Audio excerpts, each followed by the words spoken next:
There are a number of visitors that come in and out of the state capitol every day. Thousands of people come here.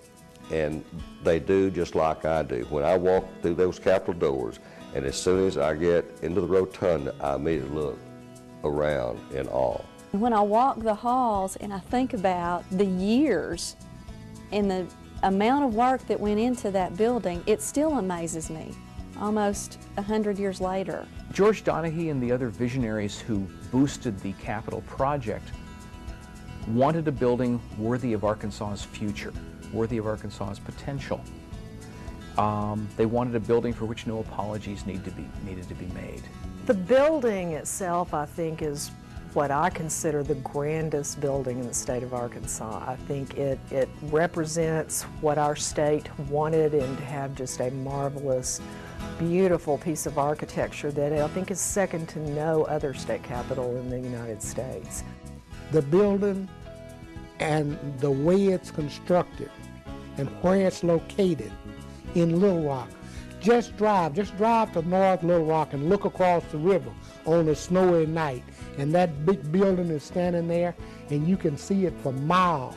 The construction story of the Capitol is so fascinating because it sums up politics at the time. It's a very interesting story that makes politics and history live when it's told. It tells how people thought, how people did things. Anytime visitors come in, and I'm able to, I love to show the Capitol off, that they say, you know, what is the most important part of this Capitol? It's the history.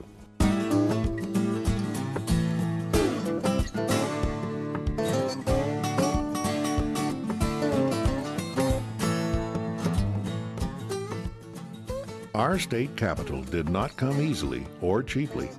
In fact, the state capitol dominated Arkansas politics for 16 years. It cost more than double its original $1 million price tag. It bankrupted the building contractor, destroyed the political careers of legislators convicted of bribery, and was the centerpiece of controversy leading to the election of 2 notable governors. This is the story of the construction of the Arkansas State Capitol.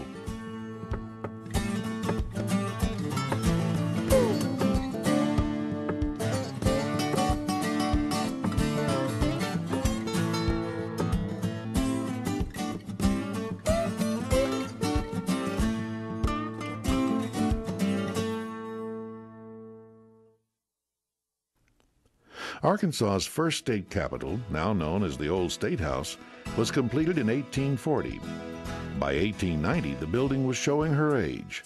Starting with the session of 1895, legislators debated the question of whether to continue to make extensive repairs and additions to the Old State House, or to construct a new and larger state capitol, better suited to a growing state government. Until 1899, frugality and the national recession won the battle, with only repairs and renovations made to the Old State House. George Mann, a St. Louis architect, had presentation drawings of his concept for a new state capitol on display in the governor's office during the 1899 session. The proposed capitol would be built on what was then the very western edge of Little Rock, on a site that housed the state penitentiary.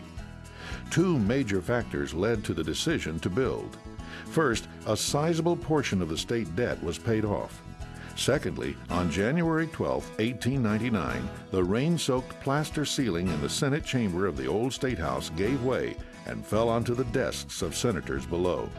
The sky was falling, and the legislature moved quickly. Governor Daniel Jones signed Act 128 of 1899, which provided for construction of a capitol on the prison site at a cost not to exceed $1 million. On July 4th, a groundbreaking ceremony was held, and on Thanksgiving Day 1900, the cornerstone of our capitol was laid. This would be the last labor performed on the building for 3.5 years. On the same day of groundbreaking, Attorney General Jefferson Davis announced his candidacy for governor. Davis's opposition to the Capitol project was well known. Well, Jefferson Davis was very much what we call a fiscal conservative. And he used the Capitol as a campaign issue, stump speaking around the state against the waste of building an unnecessary building. They say the state capitol is going to cost $1 million, but it's going to cost you $3 million. Later on he said $5 million, and he said it's going to be the biggest steal ever perpetrated on the people of Arkansas. People responded to this kind of language. And this almost dooms the Capitol construction project from the get-go. Governor Davis blocked appropriation bills and tried to discredit George Mann by implying his plans were defective and his fee excessive. Governor Davis's opposition continued until the legislature of 1901 passed the Second Capitol Act. A compromise bill, it called for continuation of the project as originally funded and retained the architect at a reduced fee. It also allowed Davis to replace every member of the Capitol Commission, which he promptly did, including a prominent Arkansas contractor, George Donaghy. Later, Donaghy would offer to build the Capitol for much less, but would be turned down. Through Davis's persuasion and high cost estimates, the new Capitol project stalled in the 1901 session, and the project seemed in peril. However, fate, in the form of falling plaster, intervened a second time. Davis's support in the legislature completely faded early in the 1903 session when the Senate ceiling came crashing down again. The legislators would scramble to get seats in the areas where the plaster had already fallen from the ceiling because they knew that nothing would fall on their heads if they sat in that location. Davis responded to the condition of the old State House by recommending that they modernize the building and maybe even add a third story so that they would have more room. But the legislature quickly ignored his advice and made more laws to move the Capitol construction ahead. It is a strange thing, but it seemed to not only have been true in those times, but true now, that many times things have to just kind of go to nothing before we're willing to take action to improve it.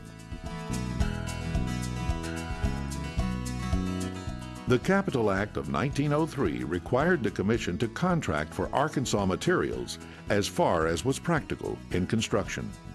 Large amounts of hard stone were required, and the Commission decided to use Arkansas limestone. The only supply of native limestone was located near Batesville.